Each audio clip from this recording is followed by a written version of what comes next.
Olá, amigos do canal. Muito prazer, eu sou o Henrique e sejam bem-vindos a mais um vídeo da Chácara Teramoto, seu canal de fila brasileira aqui no YouTube, tá bom? Bom, quem está acompanhando aí nossos vídeos, viu que a gente produziu um vídeo agora nas semanas passadas falando sobre o início da seleção entre os cães de filar. Depois nós publicamos um vídeo sobre os primeiros exemplares da raça ali, selecionamos algumas fotos dos anos 50 e 60 e comentamos com vocês. E agora a gente vai trazer aí um período um pouco posterior, que são os anos 70 e 80, que é o momento de consolidação da raça, tá bom? Se você já gostou dos outros vídeos, já deixa o like nesse. Se você ainda não viu os outros vídeos, vou deixar o card aqui em cima para vocês do primeiro e do segundo vídeo, tá bom? Agora no início. E vocês podem conferir, se gostarem, deixa o like, ajuda o nosso conteúdo a chegar a mais pessoas, tá bom?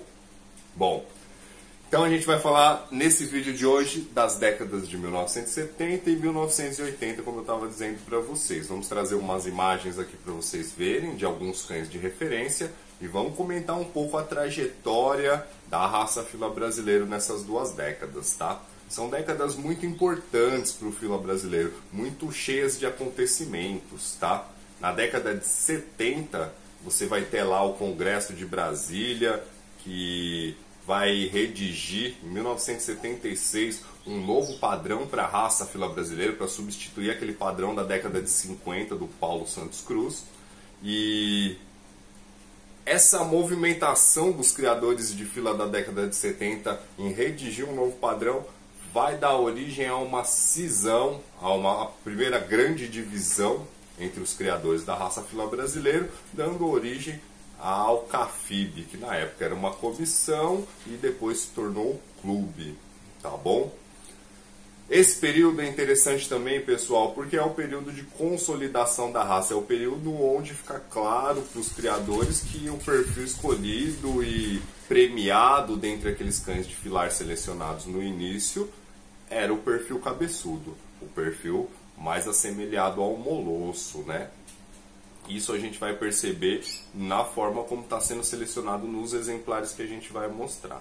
E depois, posteriormente, a gente vai falar um pouquinho dos anos 80, os anos onde a raça fila vai fazer um grande boom, era a raça da moda. Como a gente sabe que sempre há raças que entram e saem da moda, e os anos 80 não tem como discutir, foi a raça a década do fila brasileiro no Brasil. Acho que no mundo, né? Foi a década em que o fila brasileiro teve mais número de exemplares registrados em todo o período da história da raça, tá bom? O fila brasileiro chegou a ser a raça canina mais registrada de todas, incluindo as raças pequenininhas, pets e tudo mais no Brasil nos anos 80. Bom, para vocês não ficarem enjoados aqui de ver o meu rosto falando aqui para vocês, vamos lá para as fotos, pessoal. Vamos começar com Lorde do Zé Gomes, pessoal. Cão da década de 70, que vocês estão vendo aí na tela. Eu selecionei mais de uma foto do Lorde, que vai passar aqui enquanto eu comento, para vocês poderem ver um pouco melhor o cão. E é um cão da década de 70, com um perfil cabeçudo ali já bem carregado, né? Cruza de cabeçudo com cabeçudo, uma geração depois da outra, aquele perfil foi se consolidando. E nos anos 70 o Lorde já é um cão muito próximo do que a gente conhece hoje como fila brasileiro, é um cão já muito próximo com o que o CAFIB adotou ali como sendo um perfil agradável para a seleção do clube, né? Então, vocês estão vendo aí o Lorde, um cão já de linhas bem paralelas, né? Você vê que conserva a traseira mais alta que a cernelha, sem ser muito carregado, mas a linha inferior já é bem mais rente ao solo, bem mais paralela ao solo, né? Não tem mais aqueles galgadinhos que alguns filas do início da raça tinham, né? Que a gente viu nos programas passados. Se tornou um cão mais roliço, mais maçudo, né? O fila brasileiro, ele começa a ganhar um pouco mais de peso também, tá bom? Fora o Lorde, pessoal, a gente vai comentar também aqui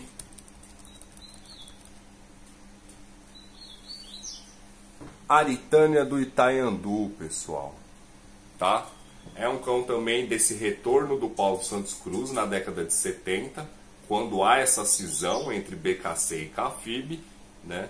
E o Paulo Santos Cruz, que era o redator do primeiro padrão, acredito que meio desagradado por ter o seu padrão substituído por outro, voltou aí ao cenário da criação, ao cenário nacional, à frente do clube CAFIB e também aí redigindo um novo padrão que é seguido pelo clube até os dias atuais, que é o padrão CAFIB 1978 ou Paulo Santos Cruz 1978. As pessoas se referem a ele com nomes variados, né?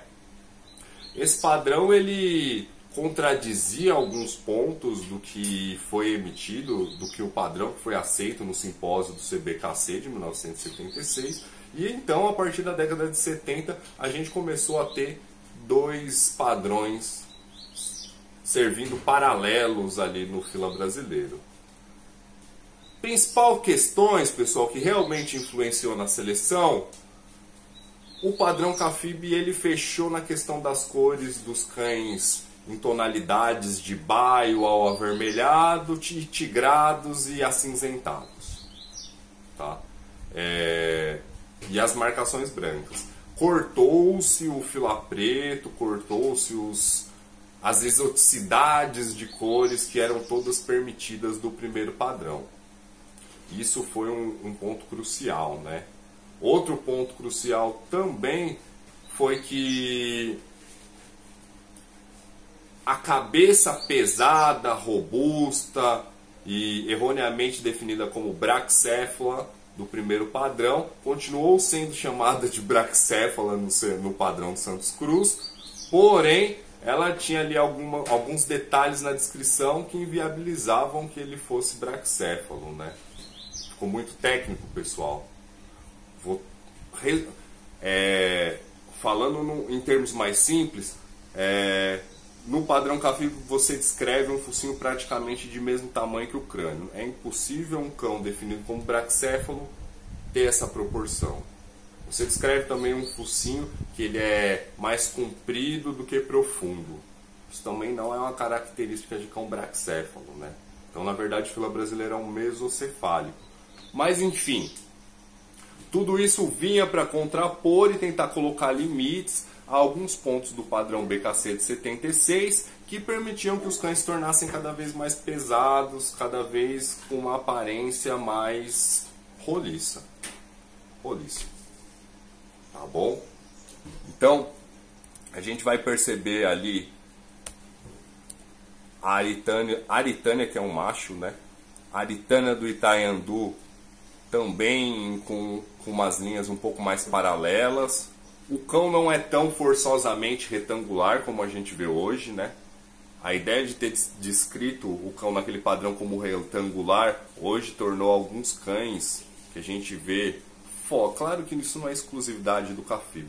A gente vê dentro do CAFIB, mas vê mais ainda fora do CAFIB também. Cães um pouco rebaixados, né? Frisou-se tanto a retangularidade do cão que a gente vai percebendo que no correr das décadas esses cães vão ficando com uma proporção um pouco mais caricata, né? Balaio da fazenda Poço Vermelho, pessoal. Olha aí o paralelismo das linhas superior e inferior desse cão, pessoal. Dá pra ver, né, que esse já também um pouco mais retangular, com um corpo um pouquinho mais compridinho assim do que os filas anteriores, né? Calil do Ibituruna, cachorro muito bonito, mas que a gente já percebe que também pesou um pouquinho mais na questão do peso, da linha inferior, né? Você vê que a aba de pele já passa o cotovelo do cão. E é um cão que também já está com bem mais pele solta aqui no maxilar do que os cães anteriores. Uma inserção de orelha também colocada ali já abaixo dos olhos, né? Quase abaixo dos olhos. Leãozinho do Aguenta-Sol, foto de 1984. Aí você vê um cão assim que é bem bonito. Eu acho esse cachorro muito bonito. E que foge um pouco, é menos carregado do que a última foto que a gente viu do Calil do Ibituruna, né? Vê um cão muito atlético, porém já com um perfil cabeçudo bem claro, né? Você nem desconfia que não é fila. Diferente dos cães que a gente viu no início da seleção da raça, né? Quando eu mostrei Garoa de Parnapuã, quando eu mostrei o Dunga de Parnapuã, tem gente até hoje que vê e pensa, não, isso aí não é um fila, né? Mas era um fila do início da seleção. Reparem, sempre, pessoal, traseira mais alta que a cernelha, focinho aqui com o lábio superior gerando uma proporção de quadrado a um pouquinho mais profundo do que comprido. E uma orelha muito bem inserida na altura dos olhos ali. Aqui Titã do Ibituruna, pessoal. Que beleza de cachorro, né? A gente não consegue ver o corpo inteiro dele nessa foto, mas a cabeça a gente vê que é bem bonita. Bem bonita no sentido da expressão da tipicidade do cão cabeçudo, né? O que mais que a gente observa nessa foto aqui que vale a pena comentar? Essa angulação dianteira dele, ele tá mal posicionado. Talvez se ele estivesse numa posição melhor a gente conseguisse ver um pouco mais desse trem dianteiro dele, mas na posição que tá a foto não rolou. Então, a gente vai percebendo que conforme a raça fila brasileiro vai caminhando, vai ficando mais claro para as pessoas o que elas queriam selecionar. Coisa que não era claro no início da raça. O próprio Paulo Santos Cruz, comparando o padrão de 1950, que ele era o redator, com o de 1978, que foi adotado pelo CAFIB, ele vai mudar algumas questões, porque ele mesmo, como sinófilo, como criador de fila, amadureceu, né, no olhar clínico que ele tinha sobre a raça, e muitas coisas que ele percebia, que ele não percebia no início, ele passou a enxergar e tentou aperfeiçoar ali o trabalho inicial que ele tinha feito, né? Então, pessoal, a raça, a década de 1970 e os anos 80 são um período de consolidação da imagem do perfil cabeçudo como o perfil que devia ser selecionado como cão de fila. Até os anos 60 isso ainda era meio nebuloso, né? Você via os cães do perfil cabeçudo e achava muito bonito, mas cães também, cães atravessados, como denominado pelos fazendeiros, da onde esses cães foram retirados, que era aquele perfil um pouco mais esguio, um pouco mais galgado, também entrava na seleção. Era difícil separar um do outro visualmente pelo conhecimento que eles tinham no início da seleção, né? Mas os anos 70 começa a consolidar um tipo mais homogêneo para o fila. Era o auge da raça, pessoal. Tá tudo bem aí? Tá tudo legal? As pessoas estavam contentes com fila? O que vocês acham? O ser humano nunca está contente com nada, pessoal, tá? Nesse momento, onde a raça estava ali sendo comentada, sendo divulgada, onde pessoas de todo o Brasil, de todo o mundo queriam conhecer esse cachorro, fila brasileiro, descendente dos cachorros dos colonizadores, alguns criadores já começaram a achar que precisavam melhorar o fila. O fila era uma raça que necessitava ser melhorada, isso na visão de uma porcentagem dos criadores, tá? E como que eles iam melhorar o fila? Qual foi a ideia criativa que esses criadores, que esses sinófilos, que queriam filas mais especiais, mais como que eu posso dizer, quando algo tem a sua própria identidade? mais peculiares. Como que eles vão aí chegar a um fila melhorado, segundo eles? Inserindo outras raças. O ser humano tem uma tendência a querer caricaturizar esses animais, pessoal. O mundo da sinofilia tem essa tendência de tornar esses animais caricaturas, né? A gente vê que isso começa a ocorrer de leve nos anos 70 e nos anos 80 alguns canis vão começar a investir mais pesado em gerar cães mais pesados. Vocês entenderam, né? Começaram a colocar ali mais trabalho, inserir sangues de outras raças, a fim de tornar aqueles cães maiores, a fim de tornar aqueles cães mais pesados, a fim de tornar aqueles cães com mais pele, a fim de trazer para aqueles cães a originalidade que era apontado ali em alguns artigos que já existiam na época, como sendo as raças que deram origem ao fila. Então eles não estavam fazendo miscigenação nenhuma no discurso retórico da época. Eles estavam só reforçando o sangue com os antepassados que deram origem ao fila. Mas não foi bem assim, né, pessoal? Não havia um estudo, não havia algo que pudesse comprovar um pouco mais a fundo os caminhos que estavam sendo seguidos. E aí essas pessoas inseriram sangue, principalmente de mastiff inglês, do mastim napolitano e também do dog alemão, na época dinamarquês, né? Algumas pessoas chamavam dinamarquês. Então, essas raças foram inseridas por alguns canis, né?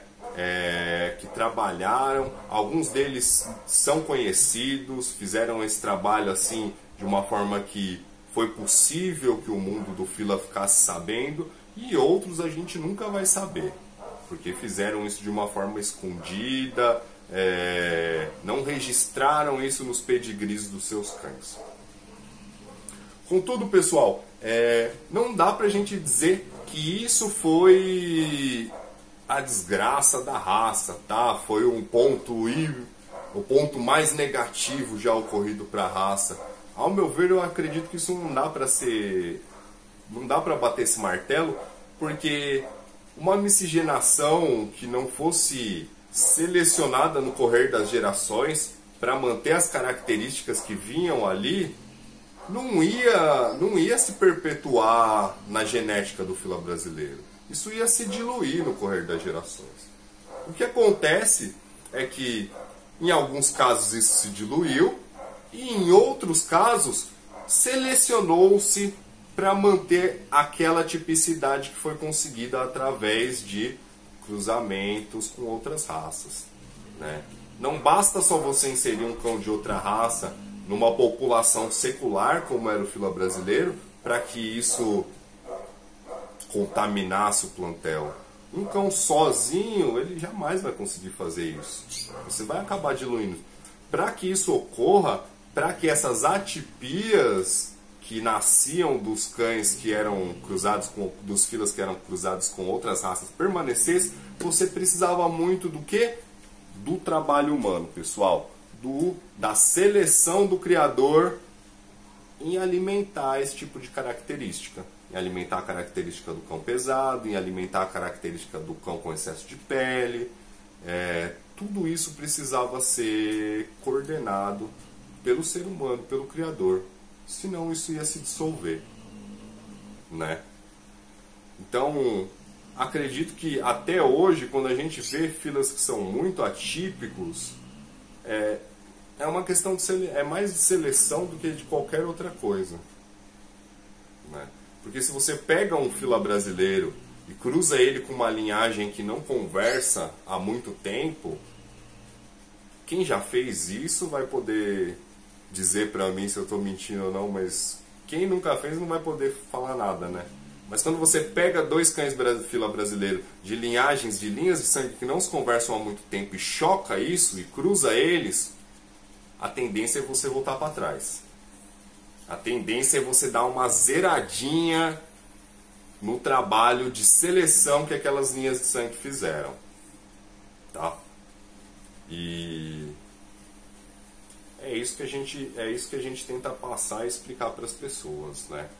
Que o fila brasileiro ele descende de muitos tipos e que retornar a esses tipos nada mais é necessário para que se retorne a esses tipos do que você ficar chocando em cruzamentos de sangue aberto por quantas gerações você quiser. Cada vez que você faz um cruzamento de sangue aberto, você pode ter certeza que nas ninhadas que vão sair ali, vão sair cães com características que não são de nenhum dos dois, são de antepassados. Certo?